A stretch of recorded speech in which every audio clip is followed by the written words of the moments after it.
Shqipëria do të dërgojë deri në 40 ushtarë në operacionin ushtarak të Forcës Ndërkombëtare të Stabilitetit në Gaza. Gjithçka është përcaktuar në projekt ligjin e miratuar nga Këshilli i Ministrave një ditë më parë. Ndër të tjera në dokument përcaktohet se misioni i personelit të forcave të armatosura të Republikës së Shqipërisë në operacionin ushtarak të Forcës Ndërkombëtare të Stabilitetit në Gaza do të jetë mbështetje operacioneve të sigurisë dhe stabilitetit, mbrojtja e personelit, objekteve dhe infrastrukturës së misionit, mbështetja e operacioneve humanitare, monitorimi dhe raportimi i situatës së sigurisë si dhe detyra të tjera, në përputhje me mandatin e misionit në kuadër të Bordit të Paqes. Sa i përket trajtimit financiar, nënvizohet se ushtarakët pjesëmarrës në operacionin e Forcës Ndërkombëtare të Stabilitetit në Gaza, përveç pagës mujore, përfitojnë dieta për ditët e qëndrimit në operacion, në masën që do të përcaktohet me vendim të Këshillit të Ministrave. Bordi i Paqes, një iniciativë e presidentit amerikan Donald Trump, u themelua më 19 shkurt 2026, kur rreth 20 vende anëtare nënshkruan sipërmarrjen e re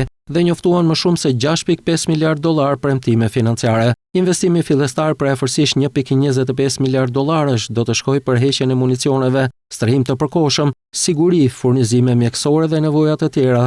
Rindërtimi i Gazës pritet të kushtojë rreth 53 miliard dollar, sipas një raporti të Bankës Botërore, OKB-s dhe Bashkimit Evropian. Ndërkohë sot presidenti i Shteteve të Bashkuara Donald Trump njoftoi se Bordi i Paqes arriti një marrëveshje historike për çarmatimin e plotë të Hamasit dhe të gjitha grupeve të tjera të armatosura në Gaza. Ky është një hap monumental drejt paqes dhe sigurisë së qëndrueshme, përfundon njoftimin presidenti Trump.